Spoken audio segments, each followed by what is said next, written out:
Today on the Topping Show GOP Debate, highlights of Vivek, DeSantis, and Nikki Haley. Budweiser perfect temperature tweet is lukewarm at best. Nikki Haley High Heels tweet goes viral. Disney Plus loses $400 million, but Disney stock does go up a little bit. However, EMC stock does drop by about 19% after they announced that they will sell some of their own stock themselves. SiriusXM to launch an app to compete with Spotify, and GM Cruise announces layoffs amid their recalls and their vehicles hitting pedestrians. All of that and much more on The Topping Show.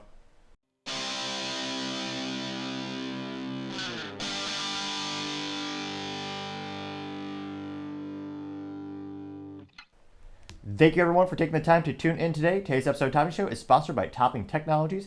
Topping Technologies is an IT value-added reseller and services company with a special proficiency in IT security. Heck, I see their founder released twice a day. Gotta say he's quite handsome and brilliant. He's me, you see, that's the joke. If you're an IT leader or business owner, you can reach the team at sales@toppingtechnologies.com. Also, we're trying to get to 4,000 subscribers by the end of November, so if you could click that button, I'd greatly appreciate it. Now, going over to the business part of the podcast, you have Disney losing $400 million on Disney Plus, but their stock did go up thanks to them cutting an additional $2 billion in cost from the company. So that caused the stock specifically to jump up by a little bit, by about 7%. And this was last Thursday, and they said that they expect their total annual cost to get up to $7.5 billion this year, up from their previous estimate of $5.5 billion. Now, all that is setting. That is good because obviously there's a ton of fat to trim from Disney.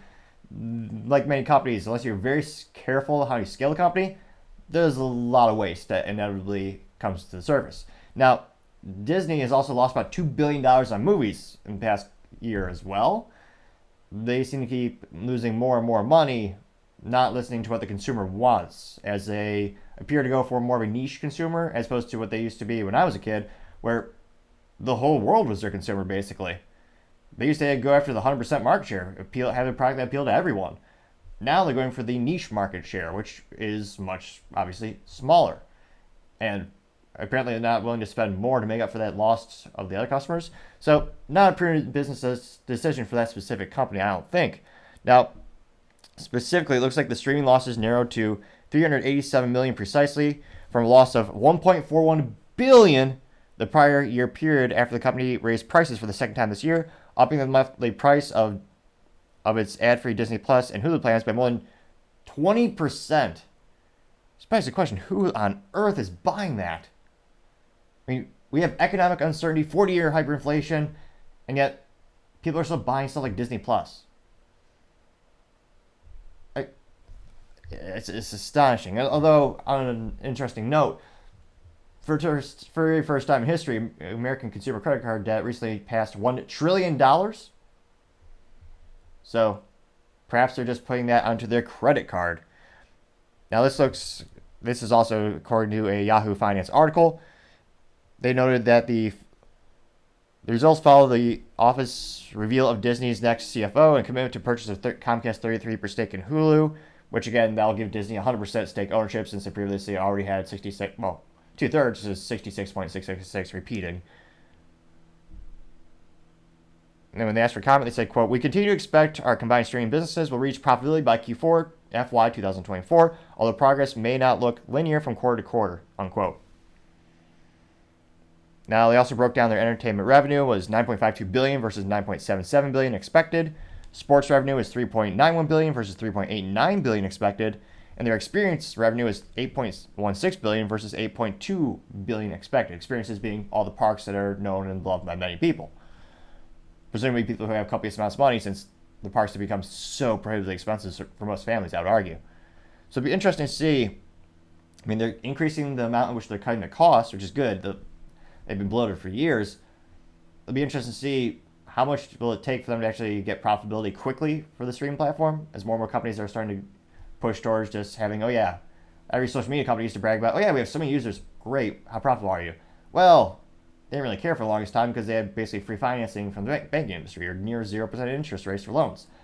Those times are long gone in the business world.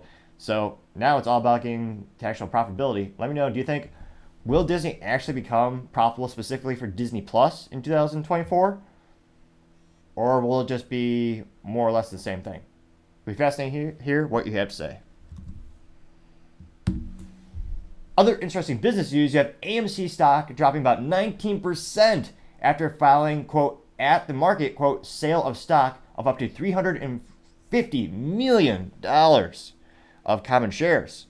Now, this is thanks to Market Watch, and specifically they said that their stock plunged 19.6% last Thursday after they said they were going to put the market up sale $350 million in common shares, and they intend to use the proceedings from the sale to bolster liquidity to refinance, redeem, or repurchase of its existing debts and for general corporate purchases. AMC right now is locked into a battle to reduce its debt load, and CEO Adam Aron has repeatedly warned that the company faces, quote, liquidity challenges. In September, AMC announced the completion of an at-the-market equity offering, raising approximately $325.5 million. Now, the company was averaged to make a profit and reported positive net income for the second straight quarter. In its third quarter results released after the market opened on Wednesday, and the company ended the quarter with cash of $729.7 million. And that comes to us again courtesy of James Rogers at Market Watch. And again, it's fascinating to see some of these meme stocks that everyone was making fun of and they actually bought partially just, for spite, but partially because a lot of people were shorting the stock. That kind of helped save a lot of these companies that were on the brink of no longer being a thing, including other companies like GameStop, which is perhaps the most famous meme stock in history. Now, going to AMC stock right now, they're about a little under $8 per share. I mean, the past month, they're down 20%. Again, hindsight is always 20/20 when it comes to investing, which is why I don't give investing advice. In this case, I'm glad I didn't buy any. In the past 6 months, their stock has dropped 81.56%. And again, in the very moment this is recording, it's at $7.88 per share. Year to date, they're down 74%. In the past year, they're down 83.49%. And then the 5-year trend, they're down 85.6%. So you can see they actually peaked. Looks like their peak was, let's see here, 200. Again, when everyone was buying the meme stock, it got up to $230.68 per share, June 18th, 2021. And now it's down to $7.88 per share.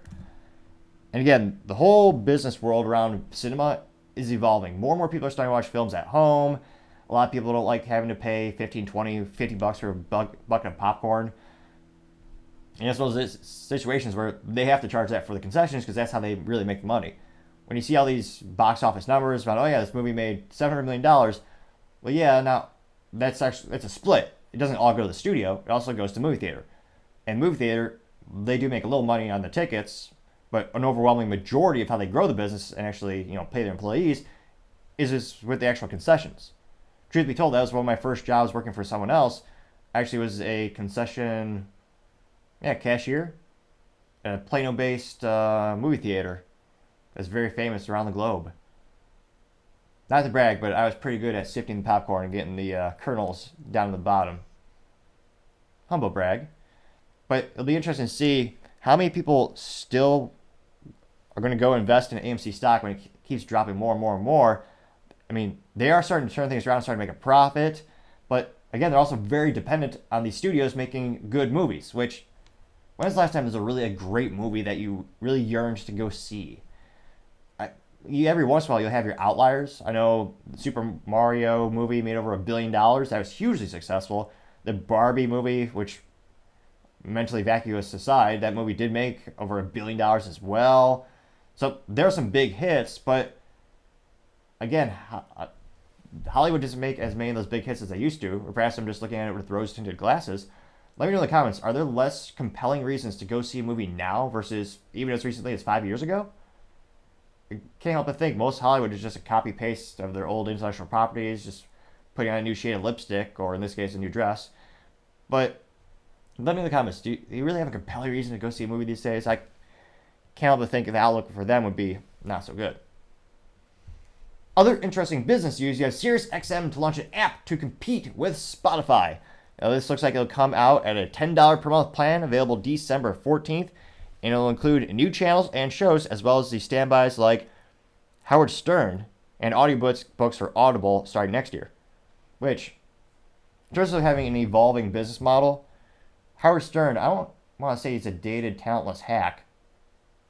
Well, no, I kind of do. He's become so cliche. He started off being quite a contrarian and very entertaining.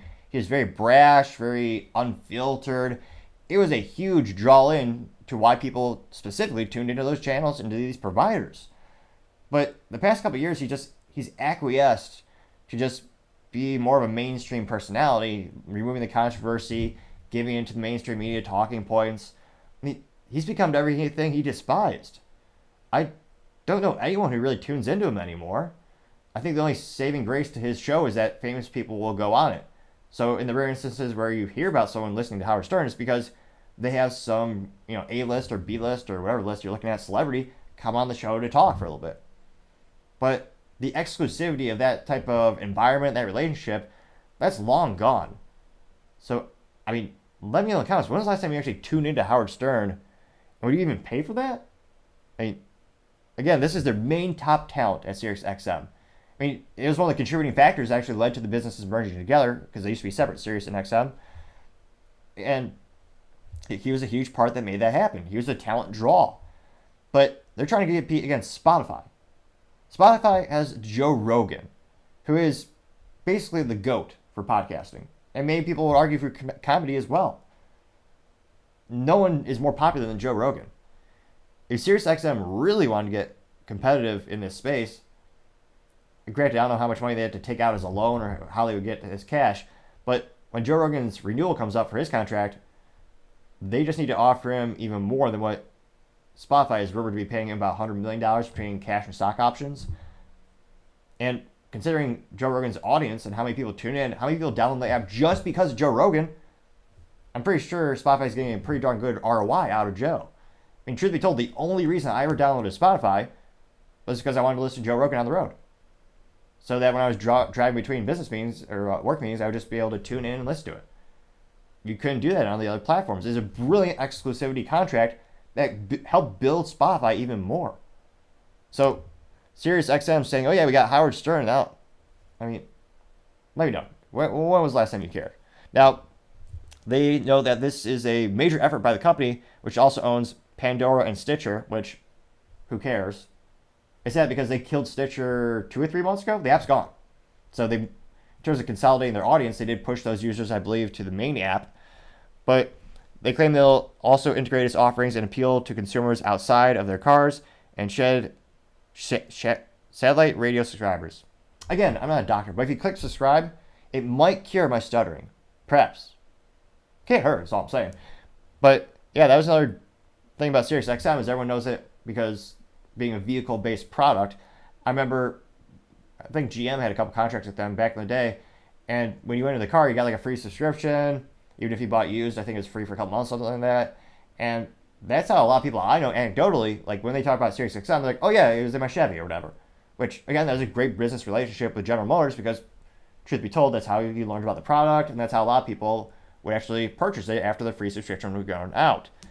But that also kind of put them in this little area where everyone, the little niche where people think they're only doing cars, which is one of the most difficult things for a business to do is to expand into a different category. So it'll be interesting to see. Sirius claims that they're going to do this in an attempt to target younger audiences who might listen to free music or podcasts but haven't subscribed. Which, again, they're trying to appeal to young audiences. I mean, Howard Stern does not appeal to young audiences, so I think it'll be interesting to see what are they going to do in terms of, are they going to hire some new top talent that might be able to build that audience in that regard if they're going after the new demographic. It'll be interesting to see, but as I would say, time shall tell. Now going over to the culture part of the podcast, you have Budweiser. Perfect temperature tweet is lukewarm at best, getting a mere 126 likes, which is also known as nothing if you're a ginormous company. I mean, what used to be one of the most beloved brands on the planet. I mean, Bud Light used to be the number one selling beer for about 2 decades in North America, or at least in the United States. That's unparalleled success. But the brilliant marketing mind of Alyssa Heiderchild decided to shoot herself in the foot by hiring a very controversial figure, Dylan Mulvaney, who's a trans activist, though that's debated in and of itself since Dylan never got the surgery that some people will argue is also a necessity for the transformation. So even that person in that community is a controversy in and of itself. So they had that blow up in their face. Fiscal Q2 alone, $400 million, sales just gone. Actually, that's bad. Let me do a little snap there. Gone. $400 million just gone in sales compared to the same fiscal Q2 2022. And every week, Bud Light, specifically that brand, sales are down about 30% in dollar amount and between 25 and 27% in volume amount. And Budweiser, that specific brand of Anheuser-Busch InBev, that's usually down about 10 to 15% in sales and 9 to 12% by volume for week-to-week averages. And then Michelob Ultra, that's about 3 to 8% for sales and volume.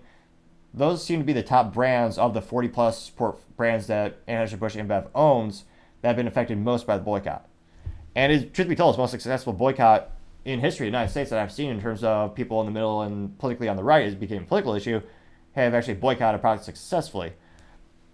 Now, of the 30,900 people who saw it, only 129 people liked it, which is perhaps the worst ratio on the planet. And I know public schools in the United States, unfortunately, don't really teach much these days. I mean, there's a reason math, science, history, they're all lowest test scores. The ACT score is at 32-year low. And yet teachers' unions say they need more money and deserve more money. Yeah, about that. Nevertheless, we'll do some more value today than some public schools. Not all, but some. So we're going to do 129 divided by the last number of people who liked it, divided by the 30,900 people who viewed it. That gives us 0.00417. However, we're going to turn into a percentage today, so we're going to multiply that by 100. So that gives us a percentage of 0.417. Or if you feel so inclined, you can round up to 0.42%, also known as terrible. So, interesting. We'll see what the comments are. I can't help but think they'll be entertaining, but not positive. Or the real question is, will there be real people there?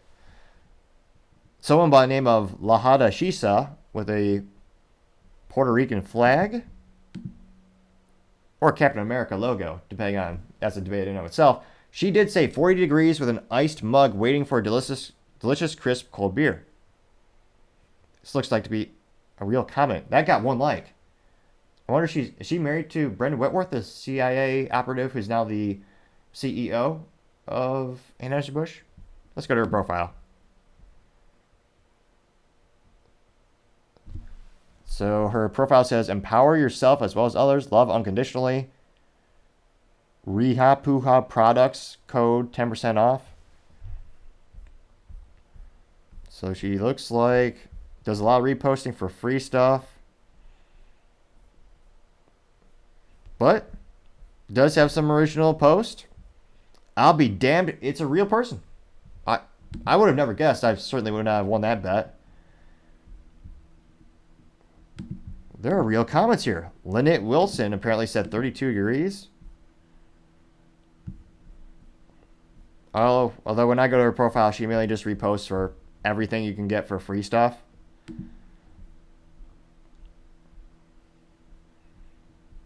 Fascinating. There's actually real comments here. This may be the first time since April 1st, and that's not a joke, although their marketing campaign was. That's ironically when it was announced. It was April 1st. I'm not kidding. Apparently they weren't either. Now I wonder...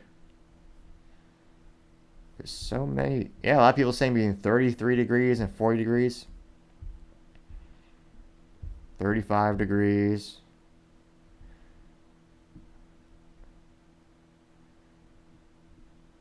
Well, now I'm getting a bunch of errors. You're unable to view this post because this account owner limits who can view their post.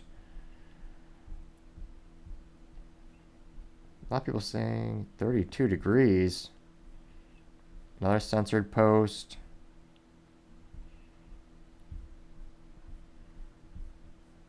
Interesting. Garage floor in the winter, which that would be the safest way to not consume it. Just pour it on the garage floor. I don't recommend it. It's a little bit of a mess, but I'll be damned. A lot more censorship. The more I go down, the more censorship I see. You're unable to view this post. Oh, here we go. Show comments that may be offensive. Okay, well, I click that one. I don't think I shall. I don't know how. Simply saying I don't think I shall like it. I don't know how that is offensive. Let's see here. Interestingly enough, I thought it'd be a much worse ratio. So perhaps, are these all family members? Slushy texture. Let's see here. What in my fridge? So a lot of people with under 100 followers are giving positive statements. And a couple between 300 and 400 followers. I wonder if they're new just for this? Oh, I didn't see this curveball coming. It'll be interesting to see. Are people just starting to give up on the social media boycott? Or are they just doing more censorship? Interesting. Let me know. Do you think, are they starting to win the social media boycott? Specifically, I mean, with Bud Light, that's where most of the comments are in terms of the ones that were against it. Budweiser usually was about 50% negative comments. This one's more like 70 to 80% positive, interestingly enough. Be interesting to see. Let me know. It'll be fascinating to hear what you have to say.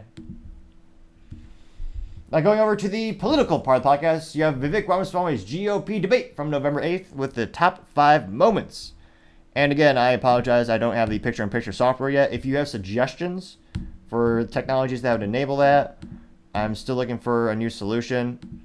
I've been trying one by the name of XSplit, but for some odd reason, the picture-in-picture won't work with the camera. So again, if you have suggestions, I do want to make the show better.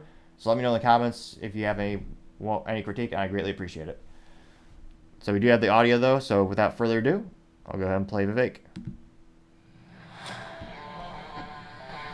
The Trump-Russia collusion hoax that you pushed on this network for years, was that real or was that Hillary Clinton made up disinformation? Answer the question, go. I say this as a member of my generation. I'm 38 years old. I'm the youngest person ever to run for U.S. president as a Republican. The reason my generation has lost our sense of national pride in part is because people in my generation feel like the American dream isn't available to them. And part of the reason why is we burdened them with 4-year college degrees that did not serve their head start on the American dream. People will be more proud of a country if we're all making more money in that country. This is how we revive national pride and our identity, and it will take a CEO in the White House with zero-based budgeting, by the way, to take on the federal debt to get this job done. I want to be careful. So you're saying number 4, no to neocons. To avoid making the mistakes from the neocon establishment of the past. Corrupt politicians in both parties spent trillions, killed millions, made billions for themselves in places like Iraq and Afghanistan, fighting wars that sent thousands of our sons and daughters, people my age, to die in wars that did not advance anyone's interests, adding $7 trillion to our national debt. And Joe Biden sold off our foreign policy. Joe Biden's son, Hunter Biden, got a $5 million bribe from Ukraine. That's why we're sending $200 billion back to that same country. The fact of the matter is the Republican Party is not that much better. You have the likes of Nikki Haley, who stepped down from her time at the UN. Bankrupt or in debt was her family.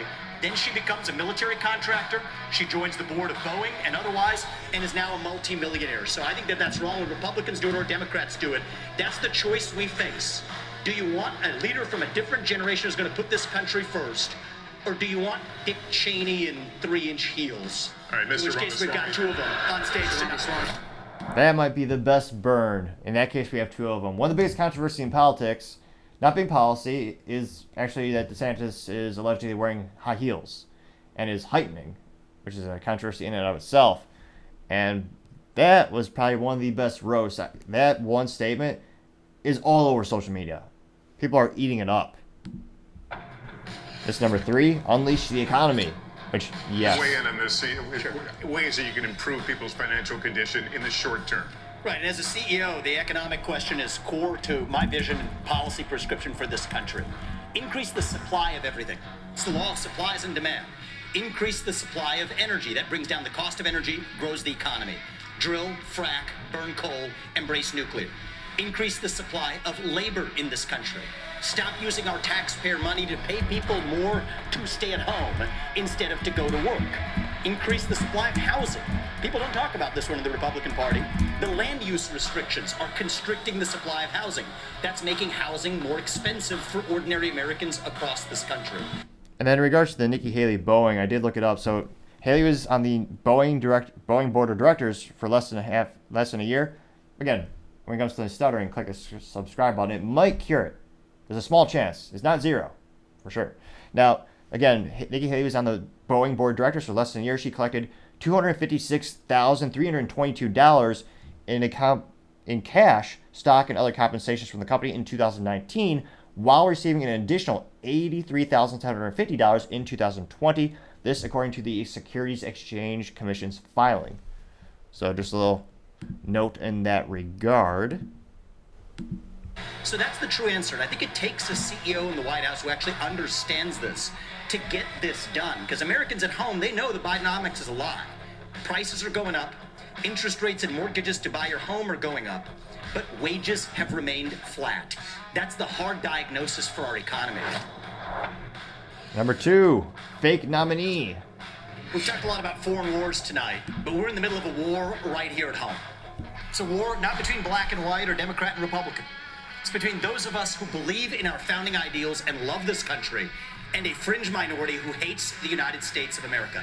And I think it's going to take a commander-in-chief to lead us to victory in that war, who first of all knows that we're in a war. Second of all, can't be captured by the special interests along the way.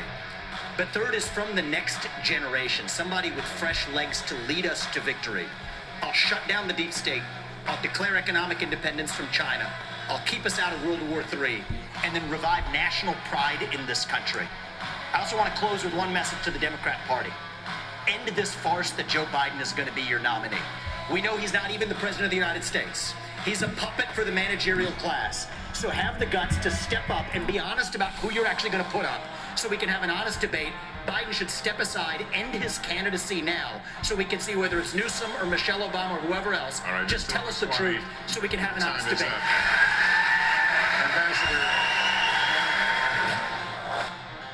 Number 1, fake news. This is perhaps the most viral. There's something deeper going on in the Republican Party here, and I am upset about what happened last night. We've become a party of losers at the end of the day. It was a cancer in the Republican establishment. Let's speak the truth. I mean, since Ronna McDaniel took over as chairwoman of the RNC in 2017, we have lost 2018, 2020, 2022, no red wave that never came. We got trounced last night in 2023. And I think that we have to have accountability in our party. For that matter, Ron, if you want to come on stage tonight, you want to look the GOP voters in the eye and tell them you resign, I will yield my time to you. And frankly, look, the people there cheering for losing in the Republican Party. Think about who's moderating this debate. This should be Tucker Carlson, Joe Rogan, and Elon Musk. We'd have 10 times the viewership. True. Asking questions that GOP primary voters actually care about and bringing more people into our party. You think the Democrats, and we've got Kristen Walker here, you think the Democrats would actually hire Greg Gutfeld to host a Democratic debate? They wouldn't do it. And so the fact of the matter is, I mean, Kristen, I'm going to use this time because this is actually about you in the media and the corrupt media establishment. Ask you the Trump-Russia collusion hoax that you pushed on this network for years. Was that real or was that Hillary Clinton made up disinformation? Answer the question. Go. Mr. Ross. This is how we get our country back. We need accountability because this media rigged the 2016 election. They rigged the 2020 election with a Hunter Biden laptop story. Ramaswamy, And they're going to rig this election. your time is up. Accountability. Let me turn to That's Governor United States. Christie.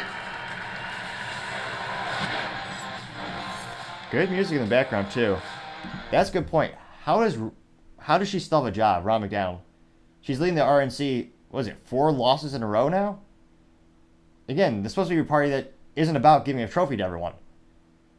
And you can have all the excuses in the world. The other side raises double the funds. They have the whole media is on their side.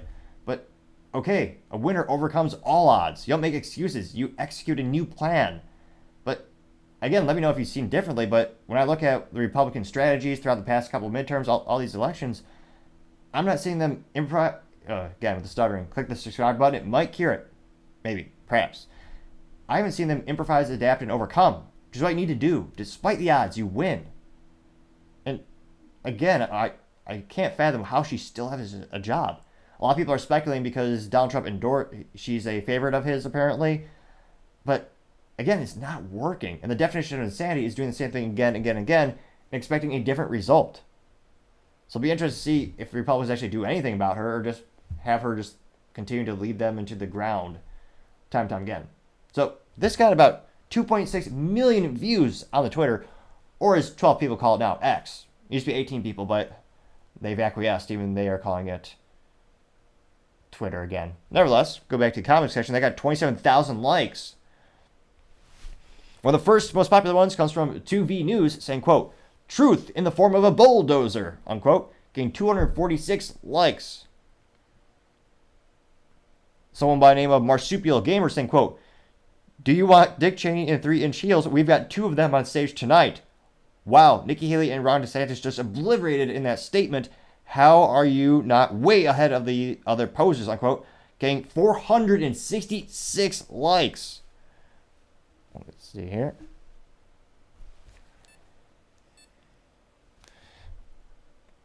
Let's see, other comments.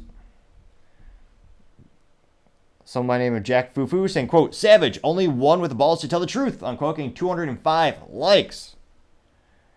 K. McMichael saying, quote, the past 3 debates, clearly you won, but yet the polls show something different. It's rigged and continue fighting, sir. I support you, unquote, getting 292 likes. Now that, again, unfortunately, we don't have any updated polls yet. I usually reference the 535, which is a poll aggregator, but it's a poll aggregator of polls, and all the polls that they're aggregating from, none of them, we don't have any recent polls yet. So I think the last poll that they came into the statistics was from November 3rd to 5th. So again, it'll be interesting to see what the effect of the GOP debate had on the polls, but we're still waiting for that additional data. But yes, he has been lagging. Let's see here. Scar Knuckle says, I wish I could repost this 1 million times, getting 77 likes. Tom Russell saying, quote, drop the mic. Love this guy, unquote, getting 20 likes.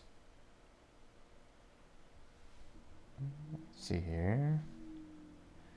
Fonte says, quote, base for VP, unquote, getting 75 likes. Benny Johnson did a poll of 54,000 people, and he asked who won GOP's debate. 82% said Vivek, 10% said DeSantis, 6% said Nikki Haley, and 2% said Chris Christie, Tim Scott. That I think is one of the major concessions I've seen, or major talking points and agreements I've seen. Most people are saying that Vivek won.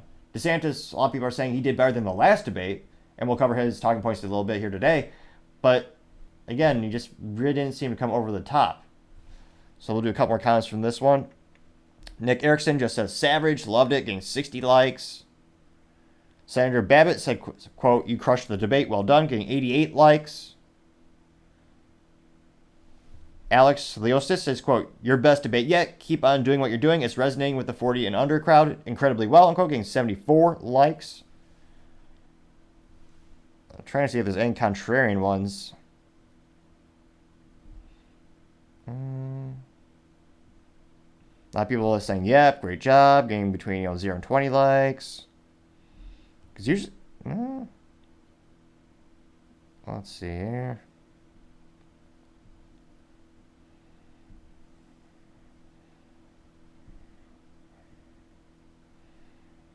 Interestingly enough, I'm not seeing any against him in this particular instance. Usually, when Vivek has a tweet, I don't want to say it's usually 70 and 90% positive responses, but there's usually a couple negative or pejorative ones down there. Interestingly enough, it looks like pretty much all the top ones are all supportive. So let me know in the comments, do you think Vivek won the third GOP debate? And then what do you think is going to be the future? Is this going to really boost him in the polls so you finally pull ahead? He was, for a while, ahead of Nikki Haley by almost double in terms of the percentage. But lately, he's been a little bit lower on aggregate. So it'll be interesting to see as we start to have these new polls come out after the debate, how much of an impact did it have? Let me know what you're thinking. Be fascinating here. Other interesting political news, you have Nikki Haley's GOP debate from November 8th. Top 3 highlights, but with no video. Please, if you have suggestions, let me know in the comments on which software is best for production software for picture-in-picture, because I do want to do that and improve the show. Now, this comes off of her good old Twitter, or again, as 12 people call it, the X. Now, this one comes from a user by the name of Frank Luntz, and he says, quote, Nikki Haley has the best Republican answer on abortion. The GOP would be stronger if they used her language, unquote. And this got 2 million views. So as the youth would say, it certainly went viral. And it looks like it was originally posted from a account by the name of The Recount. And without further ado, I will go ahead and I'll play that little clip here. I've said it before. I think you have to be honest with the American people. This is a personal issue for every woman and every man. I am unapologetically pro-life, not because the Republican Party tells me to be, but because my husband Michael was adopted and I had trouble having both of my children. So I'm surrounded by blessings. Having said that, when you look post-Roe, a wrong was made right. They took it out of the hands of unelected justices and they put it in the hands of the people. And now we're seeing states vote. And what I'll tell you is, as much as I'm pro-life, I don't judge anyone for being pro-choice, and I don't want them to judge me for being pro-life. So when we're looking at this, there are some states that are going more on the pro-life side. I welcome that. There's some states that are going more on the pro-choice side. I wish that wasn't the case, but the people decided. But when it comes to the federal law, which is what's being debated here, be honest, it's going to take 60 Senate votes, a majority of the House, and a president to sign it. So no, we haven't had 60 Senate votes in over 100 years. We might have 45 pro-life senators. So no Republican president can ban abortions any more than a Democrat president can ban these state laws. So let's find consensus. Let's agree on how we can ban late-term abortions. Let's make sure we encourage adoptions and good quality adoptions. Let's make sure we make contraception accessible. Let's make sure that none of these state laws put a woman in jail or give her the death penalty for getting an abortion. Let's focus on how to save as many babies as we can and support as many moms as we can. And stop the judgment. We don't need to divide America over this issue anymore. Thank you, Ambassador. Senator Scott. Now, I still have not seen a law that would actually put the mother in jail. I have heard laws being proposed in which the doctor as well as the facility would be prosecuted. But let me know if there is an instance where there's a state that has that on the ballot or that is an initiative. Be interesting to see if they actually just come to fruition. And again, this is probably one of the most culturally divided things in the United States in terms of, it'll be interesting to see if it's one of those situations where I don't think it'll ever stop being a political thing. There are certain subjects, and I don't know if it's for better or worse, I don't know if it's intentional just so that they can use it to raise funds on the left and the right for perpetually all of time. But I can't help but notice a lot of things we're debating today, we've been debating about for decades. Gun rights, abortion, border wall, immigration, EPA with actual U.S. manufacturing, well, kneecapping manufacturing. They're all the same in terms of we've had these debates for decades, and I don't think we'll ever actually have a solidified answer or it'll ever be a final thing. I certainly would hope so, because I believe my ideals are best, but that's obviously I'm biased in that regard. So it'll be interesting to see. What do you think? So it's got 2 million views, but only got 9,100 likes. And going to the comments section, I think leaving it to the states is the traditional republic. It is a very precarious, interesting thing. That was what Republicans are wanting the whole time, was it's not the Constitution, it's a states' rights issue. So they get to decide, and they have the people vote. Now, you have other people who are saying, well, this is how we're interpreting how the Constitution says all persons, and we believe that a person includes those in the womb. So even within the Republican Party, it's also splitting it. So it'll be interesting to see how many of the people who are supporting her, will this increase the people who are supporting her, or could it drive some away? Let's jump into the comments and see what people are thinking.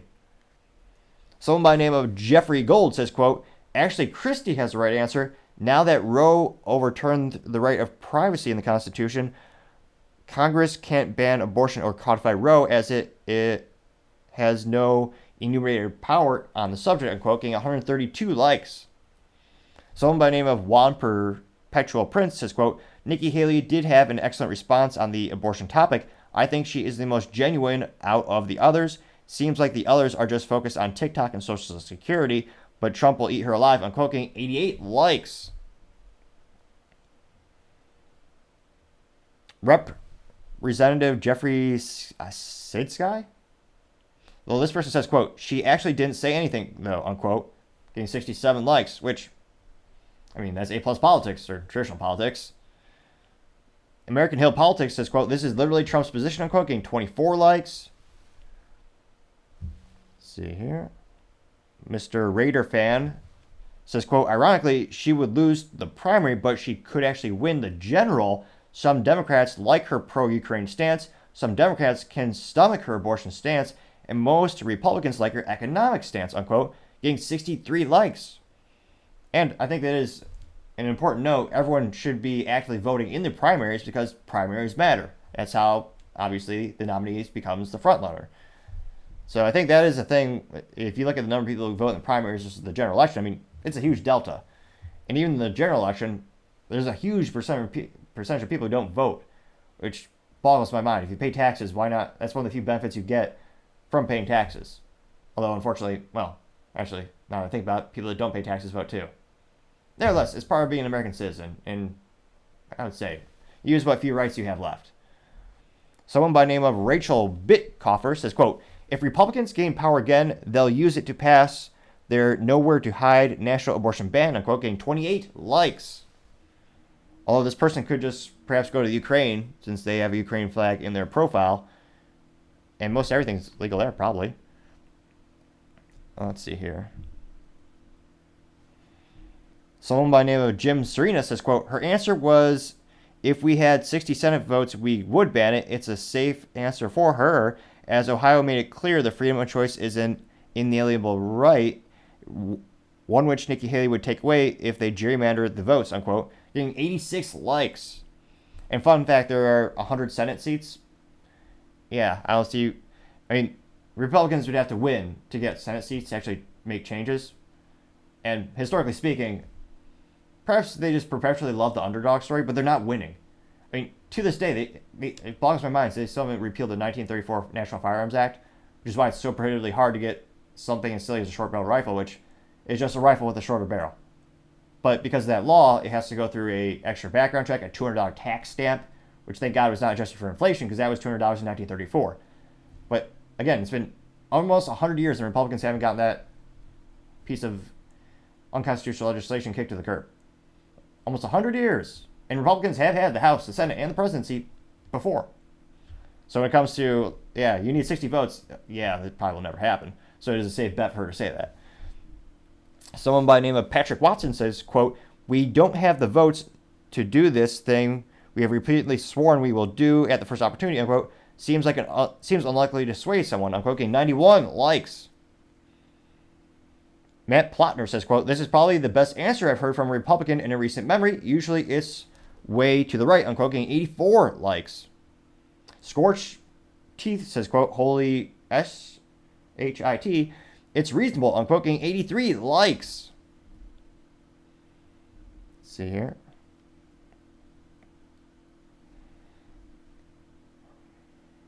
Jeff Isaiah says, quote, no, the best answer to abortion is you shall not murder, unquote, getting 3 likes.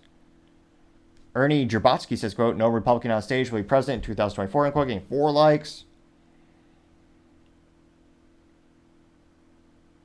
Keith Lee Fowler says, quote, it's avoidance nonsense. The second GOP holds 50 plus in the Senate and the executive in the filibuster for this goes away, plus or minus McCarthy or Collins, unquote, getting 5 likes. So interestingly enough, I'd say it is not too surprised. It's a very controversial topic in and of itself, even in the Republican Party. It's one of those things where I'm not too surprised. It seems to be about a 50-50 split in terms of the comment section for this particular video. But yeah, it's also one of those instances, I think, a lot of Americans, I think they can find common ground on the subject from a certain perspective. I think I think most people, their gut would tell them, and I think their heart, they could also agree with, well, certainly wouldn't agree with a abortion at 9 months. And if everyone can get on the same page in that regard, then if you want, you could have a proposed law, and then you could ban abortion at 9 months. Then you have to ask yourself, well, by 8 months. So I think there's a lot of polls that say most Americans do not believe in third trimester abortions. And I think perhaps I'm just rose-tinted glasses or naive or hopelessly optimistically foolish. But I think most Americans do have a common belief that there is a moment of life in there. And it's just a matter of what is the moment that they all agree upon. But I also feel that Republicans and Democrats, they want us to always fight so that there's never really much progress either way. So let me know in the comments. It is perhaps one of the most polarizing topics, and I think it will be a huge component of the 2024 election, which is why it's important, I think. That's why I brought it up as one of the top highlights from her. Now, going into another highlight of her, she says, quote, and this is her text before the video, she says, quote, "America, we have a country to save. If you liked what I had to say tonight, head over to NikkiHaley.com and join our team." I don't think I would, but some people might. Thank you. The world is on fire. We have a war in Europe. We've got a war in the Middle East. We've got China on the march. It is very important that we know how to defend our freedoms and how to defeat terrorism and socialism. We have to know the difference between good and evil. We have to know the difference between right and wrong. We need to know that a strong America doesn't start wars, a strong America prevents wars. And the way we can focus on that is to make sure we go back to the soul of America and be strong and proud again. And we can't do that. We can't win the fights of the 21st century with politicians from the 20th century. We have to move forward, and we can do this. I know we can do this. So join our movement. Go to NikkiHaley.com, and we will once again show what America that's strong and proud looks like. God bless. Ambassador, thank you. Interesting statement.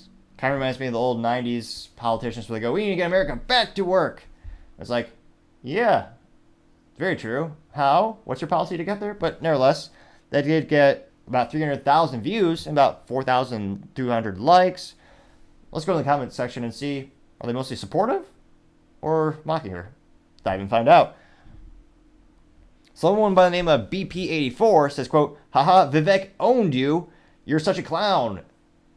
Unquote. And they did use the clown emoji, so extra bonus points there. They got 757 likes for that particular statement. Bobson Dugatti says, quote, "I hope to God you never come close to stepping in that office," unquote. Getting 565 likes. U.S. Ministry of Truth says, quote, "Can we find the link to your daughter's TikTok," unquote. Getting 535 likes as well. Jen Abuddin said, quote, "You're not winning no matter how much money AIPAC gives you," unquote. Clown emoji. Getting 331 likes. Husan Javier says, quote, "You and your 4 supporters aren't going to win the election," unquote. Getting 318 likes. Linda J says, quote, "Hard no," 73 likes. Let's see here. Laura Masto says, quote, "I have other plans," unquote. Getting 20 likes. It's a hammer, though D- for marketing because the profile picture is of a shovel. Nevertheless, this alleged hammer says, quote, "Do you get Boeing stock, or do we get Boeing stock like you," unquote. Getting 61 likes. Let's see here. Shiki Abi Hersey says, quote, "Ask Israel to pay your campaign because you represent them more," quote unquote. Getting 55 likes. I'm trying to see. Someone did a meme of Monopoly money. Mr. Snoop Bailey says, quote, "Here you go, fake money from another fake politician," getting 16 likes. Sarah Higdon says, quote, "But you're a politician from the 20th century. It seems like you want to save every country but our own," unquote. Getting 51 likes. Oh, here we go. Jay in Kyiv, probably Ukraine area, says, quote, "Only 2 GOP candidates that wouldn't bow to Putin. Maybe you can save your party," unquote. Getting 22 likes. So it looks like a couple are positive. Well, let's see here. Meyer9223 simply says, haha, you got owned by Vivek Ramaswamy, unquote, getting 68 likes. Lucky says, quote, you meant to address this tweet to Israel, unquote, getting 113 likes. So, as youth might say, she was certainly ratioed. Let's go to her top 3 moment. And again, this isn't her saying this top 3. This is the top 3 that I saw between her as well as her campaign that were tweeting. And they seem to be the ones that were some of the most popular ones. Now, this is her closing statement. It got 120,000 views, but only 921 likes, which is, yeah, that's not great. The world is on fire. We have a war in Europe. We've got a war in the Middle East. We've got China on the march. It is very important that we know how to defend our freedoms and how to defeat terrorism and socialism. We have to know the difference between good and evil. We have to know the difference between right and wrong. We need to know that a strong America doesn't start wars. A strong America prevents wars. And the way we can focus on that is to make sure we go back to the soul of America and be strong and proud again. And we can't do that. We can't win the fights of the 21st century with politicians from the 20th century. My bad. That was a repeat. And yet, all the comments, so this is a different post. This is from townhall.com. And again, all the responses are eviscerating her. Loves Doggy says simply, quote, warmonger getting 58 likes. Mario Shivoti just did a clown emoji. Person got 59 likes. Let's see here. What's it? John... Anna Sky says, quote, Vivek roasted neocon Nikki. Getting 108 likes for that. Juan Perpetual Science says, quote, I'd vote for you, Nikki Haley, but I don't vote anymore. Both sides never really tackle you all the issues. I'm rooting for you. Unquote, getting 3 likes. Nicole Knight did say, I was in attendance. Very well done, getting 3 likes. A couple people saying... I'd say about equal comments. People literally saying never you Haley or good job. I'd still say that's about 65% negative responses here. So let me know in the comments, how do you think Nikki Haley did? And do you think that's going to help her in the polls? It seems like she's neck and neck with Vivek, depending on which poll you're looking at. The poll aggregators currently have her a little bit ahead. But again, that's based on data. I think the last poll that they had to increase to their sample size was from November 3rd to 5th. So we're still waiting on polls that are taken after this debate. Let me know in the comments. It'd be fascinating to hear what you have to say. Other interesting political news. You have Ron DeSantis GOP Debate top 3 highlights, but no video. Yeah. Let me know in the comments if you have a suggestion for production software. Greatly appreciate your feedback because I know that's something that people want to see. And I'm currently trying to find one that works perfectly with the camera that I'm using. So I have some issues, unfortunately. Now, this is from DeSantis himself. Got about 500,000 views and about 5,500 likes. Not too bad. And his text before the video says, quote, Donald Trump said Republicans were going to get tired of winning. Well, we saw last night, I'm sick of Republicans losing. In Florida, I showed how it's done a year ago. Here, we won a historic victory, including massive landslide here in Miami-Dade County. Now, this country is in trouble. And the elites that have put us here, they don't care about you. They don't care that you're having to grapple with higher grocery prices or have higher gas prices. They don't care that your family's less secure because of the open border that's allowed drugs and even terrorists to come into this country. Well, I care. I am not going to sit idly by and let this country continue its downward spiral. We need leadership, and we need it now. I'll take the hits, I'll take the arrows, I'll take the slings, because ultimately it's not about me. It's about you. I will fight for you. I will make sure to lead this country's revival, and I will win for you and your family. Actions speak louder than words. We don't have time for excuses, and it's not something that we're going to be able to have all these distractions. As a veteran, I will get the job done. Now, if you look where we are now, it's a lot different than where we were in 2016. And Donald Trump's a lot different guy than he was in 2016. He owes it to you to be on this stage and explain why he should get another chance. He should explain why he didn't have Mexico pay for the border wall. He should explain why he racked up so much debt. He should explain why he didn't drain the swamp. And he said Republicans were going to get tired of winning. Well, we saw last night, I'm sick of Republicans losing. In Florida, I showed how it's done. 1 year ago here, we won a historic victory, including a massive landslide right here in Miami-Dade County. That's how we have to do it. So I promise you this, as the nominee, next November I'll get the job done, and as president, I will deliver your time for is you. up. Let me turn to Ambassador. Interesting points. The audience certainly appeared to like it. And interesting enough, he's used that line before of taking the arrows for you. It's kind of a cliche politician thing to say. I think it does convey some value. I think some people like that message. And again, this is what DeSantis really needs to do, is keep hammering away on his track record, because he did win in a landslide for his reelection.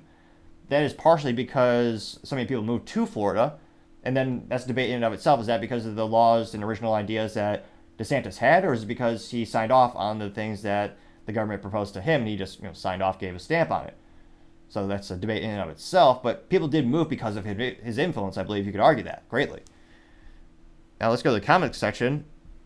The first one is from B4R. It says, quote, "Bro, it's not your time. Stop dividing the party. Support Trump, then come in after." Getting 162 likes. Someone named Bill NC says, "What a clown and complete waste of time," unquote, getting 126 likes. EW says, quote, "No one's watching you lie about everything. Sarah Sanders just gave an incredible endorsement speech for President Trump in front of a cheering crowd of thousands. Hurts, doesn't it? You're wasting time and money to get nowhere. You're the biggest loser," unquote, getting 97 likes. Mike Gee says, quote, "DeSantis rocked the opening statement. Hashtag with DeSantis," getting 80 likes. Carl Nelson says, "Where is the orange chicken?" And it looks like a picture of Trump photoshopped his head onto a chicken, which that got 98 likes. All right. Burt Macklin says, "Great message," unquote, getting 36 likes. Glad to see Chris Pine has some good spare time in his hands. It's a Hollywood joke, because that's from a TV show. Nevertheless. Let's see here. Proud Elephant says, "Great answer," getting 34 likes. Lucy, Fight for Trump, she says, quote, 3-inch heels, unquote, getting 32 likes. Senator and Saint said, quote, "Do this is pathetic," unquote, getting 13 likes. Robert Kenyon saying, quote, "Meh, time to drop out," getting 57 likes. L. Capper says, "LOL, how are those 3-inch heels?" getting 55 likes. Average Joe Thinks says, quote, "Keep attacking Trump knowing that the vast majority of Republican base wants him and see how it works out for your career," unquote. Got 47 likes. And yes, that is a good point. Many people in the Republican Party who voted for Trump, they like him. So if you're attacking Trump, they're going to see it as a personal attack on themselves as many individuals. I don't think it's the right thing to do, but they do identify themselves with the politicians they represent. Let's see here. Renee Girdley says, quote, "Do drop out. This looks as bad. Look again. Hashtag Bootgate," getting 66 likes. A lot of people getting between 0 and 10 likes, calling him a backstabber, Ron, and just saying how it's not his time. A lot of them saying go endorse Trump. So I'd say a little bit more negative than usual in terms of the feedback for his first clip. But let's jump to the second.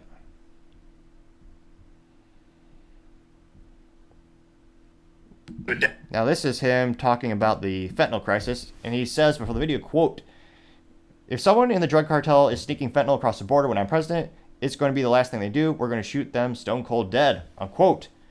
And this got 240,000 views, and again, about the same amount of likes, 5.2 thousand on his personal Twitter account. Or, again, as 12 people call it, the X account.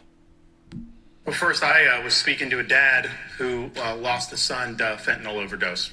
Son wasn't a drug addict. He had taken some pill that happened to be laced with fentanyl, and it was a fatal overdose. And when he told me, obviously the pain of losing a child is as bad as it gets, but he said what was salt in the wounds is that these elites in DC don't give a damn about what's going on in this country. They don't care that we have tens of thousands of opioid deaths, that the fentanyl's pouring in. They are not taking the type of action we need to. We're declaring it a national emergency on day one. I'm sending U.S. military to the border. I'm going to stop the invasion cold. I am going to deport people who came illegally. And I'm even going to build the border wall and have Mexico pay for it like Donald Trump promised. How are you going to do it? Yeah, Mexico's not going to fork over money. We're going to impose fees on the remittances that foreign workers send to foreign countries. We'll raise billions of dollars. I'll build a wall. But we are going to designate the cartels to be foreign terrorist organizations or something similar to that. And we're going to authorize the use of deadly force. We're going to have maritime operations to interdict precursor chemicals going into Mexico. But I'll tell you this, if someone in the drug cartels is sneaking fentanyl across the border when I'm president, that's going to be the last thing they do. We're going to shoot them stone cold dead. It's perhaps one of the most aggressive... First, I was speaking to... I don't know why Twitter likes to have that feature or a bug. I would say it's a bug where the video kind of just really quickly repeats itself if you hover over it again, annoyingly enough. But also, I think Trump had this idea a couple years ago, and again, I don't know how original an idea it is. I'm sure someone before Trump thought of it as well. He was saying you need to have the death penalty for every drug distributor, specifically, which I think one could argue would decrease the amount of drugs that are being distributed in the United States. You're never going to get down to zero. I think the goal is to get as little as possible if you're in favor of drug enforcement, unless you're a libertarian. But I think when it comes to these types of situations where it's being laced in all these products and people aren't aware of it, and more people are dying, that's where a lot of the concern is coming from. Now, it just on its face, I would think, from that statement, given the Republican Party, I think that'd be pretty positively received, and most accounts would be supportive of DeSantis. Let's dive in and find out. So again, that got a little under 250,000 views on his personal Twitter. One of the first responses comes from Alexander C. Says, quote, premeditated murder, you're on the record for planning to murder people without due process, unquote. Got 108 likes. Someone by the name of Michael Thomas says, quote, pretty sure our justice system calls for apprehension, charges, and conviction. Executions before trial is so Republican, though. Unquote, getting 141 likes. Red Wave Press says, quote, DeSantis would secure our southern border day one. Follow if you agree. Unquote, getting 37 likes. Although, I don't know about that because that's, people have been saying that for decades. Nevertheless, someone by the name of Merlot Berlot says, quote, that's your idea of due process? You've gone from JAG officer to JAG off. Unquote, getting 42 likes. Let's see. Hugh Higgins says, quote, this is pretty creepy and definitely not Christian, unquote, getting 43 likes. Someone named Sheik Evans says, quote, Governor Newsom owns DeSantis. He has achieved more in one term than Trump or DeSantis combined, unquote. Getting 15 likes. Which, technically, I would agree, although, based on how you say what they've achieved, Newsom's achieved a lot, but it's all negative. Just look at businesses alone. They're leaving in droves. They're having a net loss of people leaving the state, which, again, is almost impossible with a state that has perfect weather. Like, before the human death kit and feces just ruined San Francisco, and before you had more drugs and more needles on the ground than you can possibly walk around or avoid, it used to be a beautiful city. But their culture and policies have decayed so much, businesses are leaving in droves, especially San Francisco. His policies are not beneficial for the people who live there or the businesses there. That's why people are leaving. So I agree with the statement that Newsom has had a huge impact on the state. I just would argue it's not a positive impact. It is a great impact, nevertheless. Let's see here. Adam N says, quote, attack stream, but I like where it's coming from. Stopping drugs is good. Killing on the spot, too much. Unquote, getting 26 likes. Truth Matters says, quote, I find it difficult to articulate just how stupid this statement is. So explain it to me, Rhonda. How do you support them? Do you wear cartel member badges? Do you shoot first and ask questions later? Or do you arrest them and work out if they're in the cartel as judge, jury, and then an executioner? Shoot them? Much as you like to shoot random sneakers, Stone Cold Dead, I know it sounds a bit Rhonda, but the cult might start doing it for sport. Presidential, are you having a laugh? Laugh out loud. Person got 86 likes for that specific statement. Who is John Galt? Says, quote, due process under the law, unquote, getting 18 likes. AJ USA says, quote, I've never seen an immigrant Republican as bad as you, unquote, getting 29 likes. Jeff Holstersem says, quote, how do you know they have fentanyl before shooting them? If they are armed, it's an invasion and deadly force should probably be used then. If they aren't armed, arrest them, charge them, and deport them, unquote, getting 11 likes.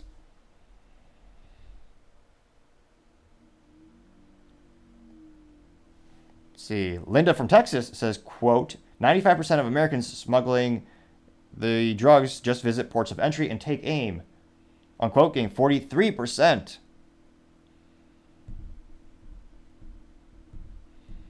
So it looks like, interestingly enough, not a lot of support for DeSantis in this regard.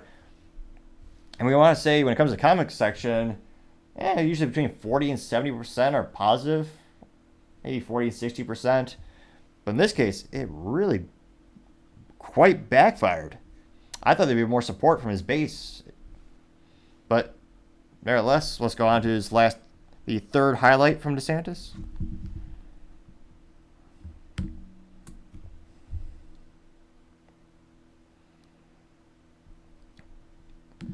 And this is the one where he says, quote, I sent planes over to Israel and I brought back over 700 people to safety. There's a difference between words and deeds. We acted and we saved lives. Bibi, finish the job once and for all with these butchers, Hamas. They're terrorists.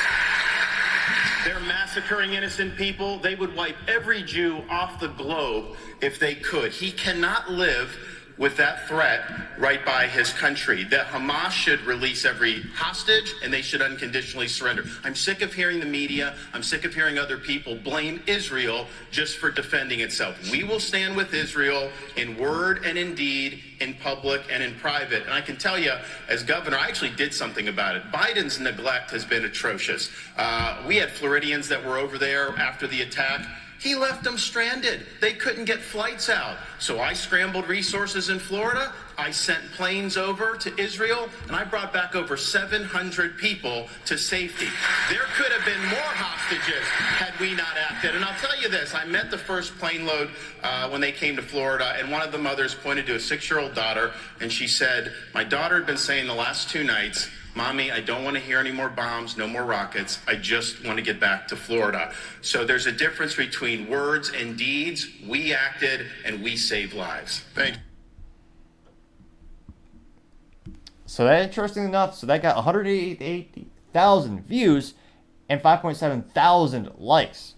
Now going to the comics section, one of the very first and the most popular one I can see thus far is from Lee Eggerly saying, quote, you're lying again, you didn't send them, Project Dynamo did. You're embellishing the facts like you embellished your military career. You don't have the character to lead this country, unquote. Getting 262 likes. Someone by the name of the JL Podcast says, quote, correction, you did not send those planes, unquote, getting 103 likes. Trey Hewitt says, quote, you hijacked the amazing work the veterans of Project Dynamo were already doing, flying Americans home from Israel, and fleeced Florida taxpayers in order to buy yourself a political theater publicity stunt, hoping someone might praise you and help salvage your pathetic campaign, unquote. 188 likes. D. Blonde says, quote, no, hashtag Corey Mills Florida brought home stranded Americans, unquote, getting 32 likes. Mary Towlin says, quote, you're action-oriented, proved yourself during the pandemic, unquote, getting 81 likes. So a couple of positive ones are starting to come through. I am tired of it, says, quote, with my money and I still don't have a new roof from Hurricane Ian. He abandoned Floridians. He'll abandon America, unquote, getting 66 likes. Gaze for Trump says, quote, we need this fact-checked, unquote, getting 35 likes.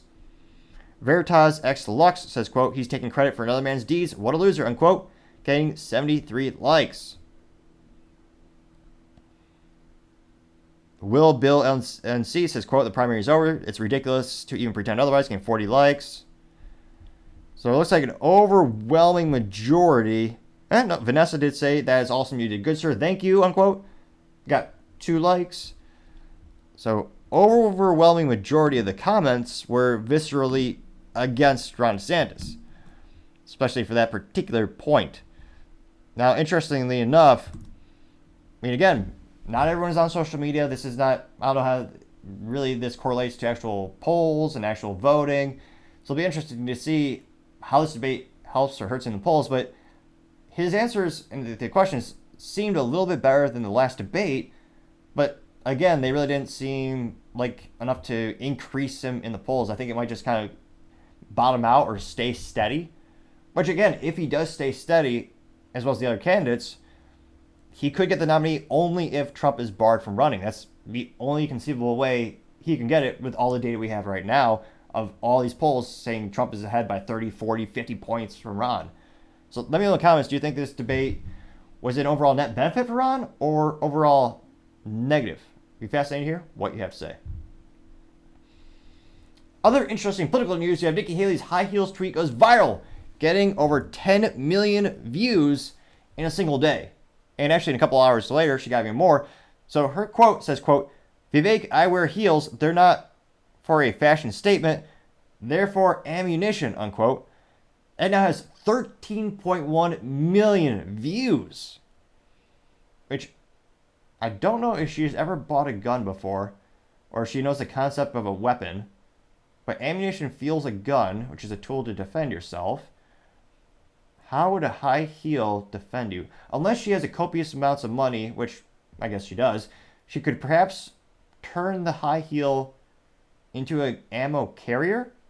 So she could have bits of ammo inside the heel. Or if she has the proper paperwork, she could submit and create a AOW, considered any other weapon, in which it's basically a legal classification for a disguised firearm.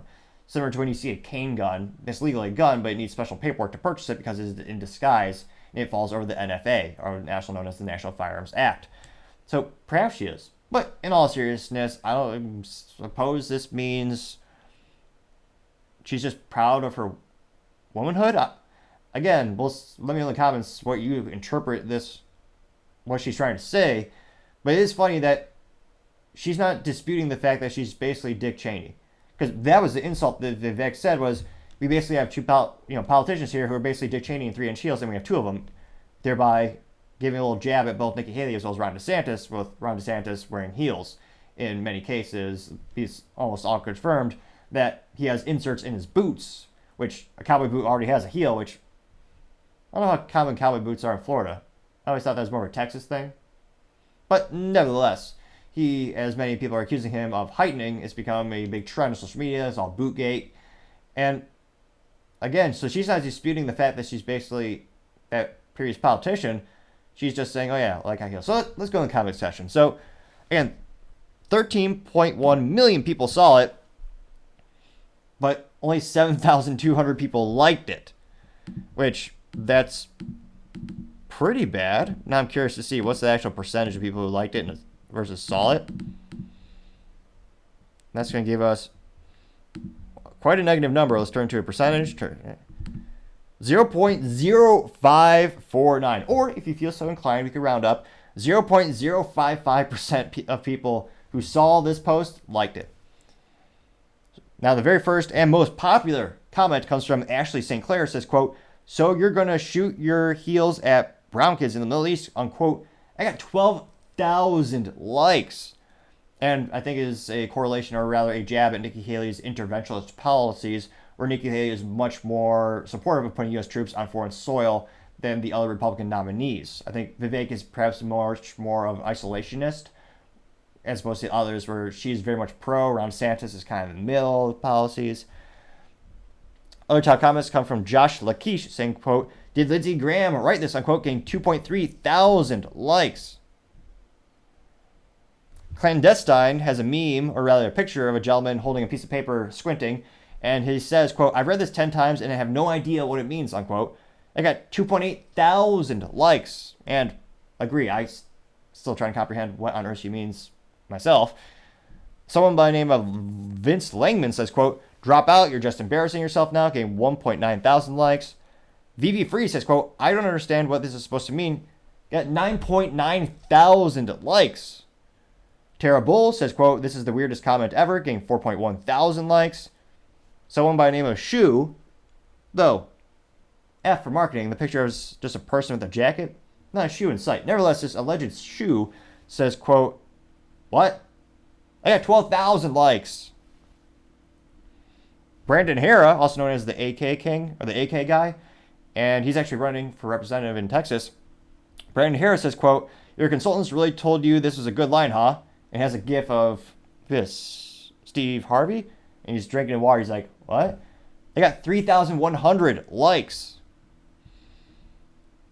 Emmy Wolf says, quote, Vivek was right, and this is an embarrassing response, unquote, getting 3.8 thousand. Shia Raylick says, quote, literally, what? Unquote, getting 7,000 like. Plural. Cat Turd says, quote, cringe, getting 4.9 thousand likes. Tracy Ben says, oh, please go away, getting 3.1 thousand likes. Oh, this is interesting. Someone by the name of Joey Mariano says, quote, are you the person who threw the shoe at George W. Bush, unquote, getting 3,000 likes. The Quartering says, quote, we need to ban assault heels, unquote, getting 1.9 thousand likes. Cernovich says, quote, you led the charge to destroy Southern monuments. You're a year zero Maoist, getting 6.5 thousand likes. Mark Dice actually chimed in and says, quote, so you're willing to give them to foreign countries at the expense of your own, unquote, getting 3.2 thousand likes.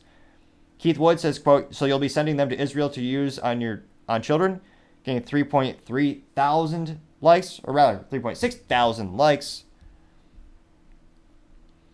U.S. Ministry of Truth says, quote, of all the comebacks in the world, you choose cringe, unquote, getting 8.2 thousand likes. Luke Rukowski, a very popular political commentator, he says, quote, this is retarded, unquote, getting 10,000 likes. So, needless to say, as a youth voice say, she was ratioed beyond all belief. I'm trying to see anything here that hints towards, I don't know if she was going for like a girl power thing or, again, no, it's just confused everyone. So I'm scrolling, and again, this is a ratio perhaps only as bad as Chris Christie, who again was famous for being on, or not being on the show, but we covered a tweet in which he got 0 positive responses from a tweet. So not even his family or staff members are on Twitter to actually like or say anything positive about him. So let me know in the comments, do you think this was a smart move on her part? I mean, she tweeted it, so she had time to think, type it out, and push that post button.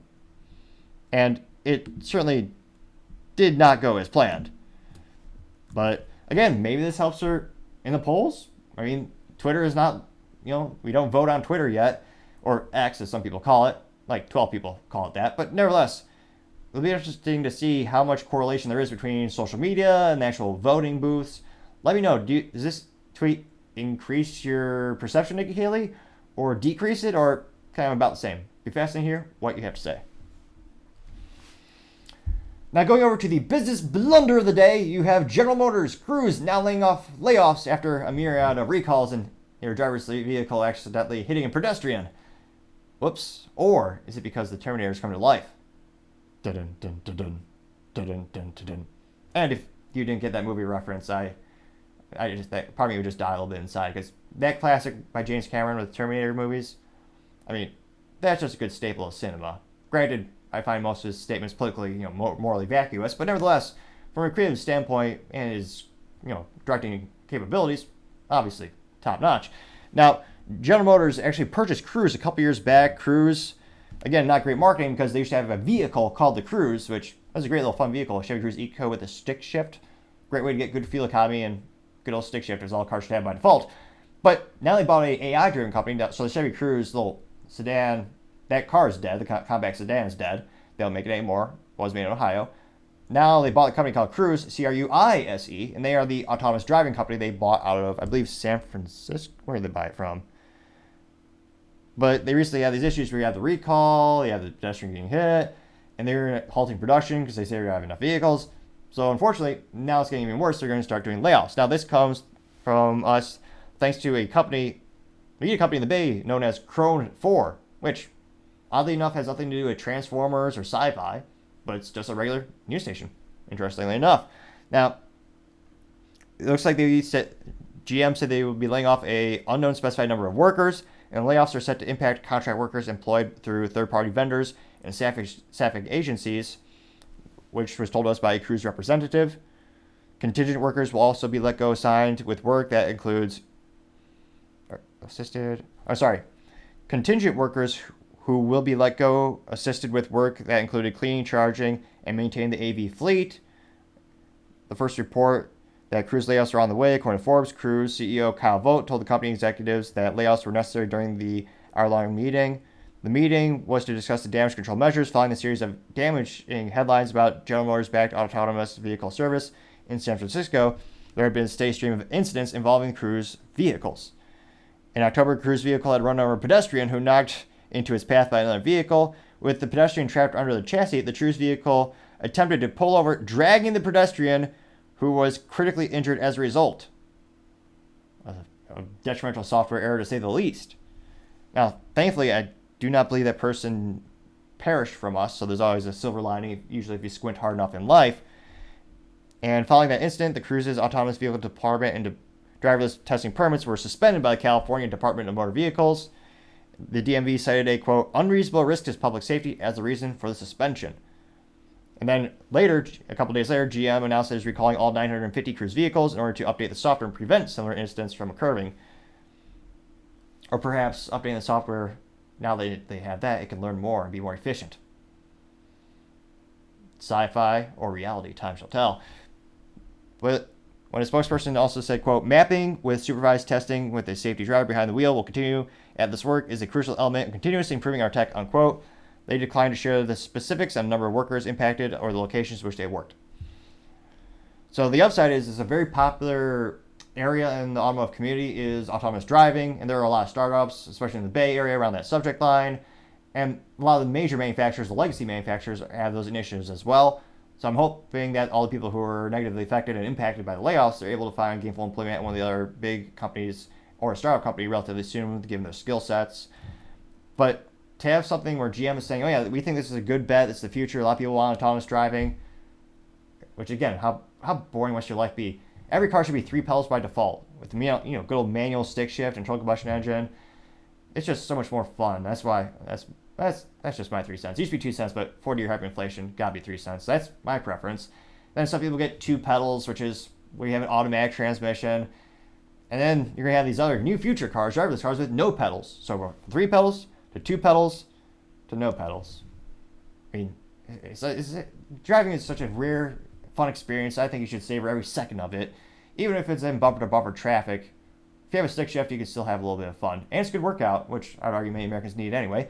But nevertheless, to have one of the things, as GM wants to be a huge EV company, they want to be a futuristic company. They're putting all bets on that, as some might say, and have even more issues and now negative news for their GM, the Cruise. I gotta say, that's certainly business blunder of the day. Thank you again, everyone, for taking the time to tune in today. Again, if you have any suggestions, please leave them in the comments section because I do want to make the show better and better and better. Also, don't forget to take time to tell your family, tell your friends, tell your coworkers, heck, tell your enemies, tell anyone and everyone. Just stay safe and fight the good fight.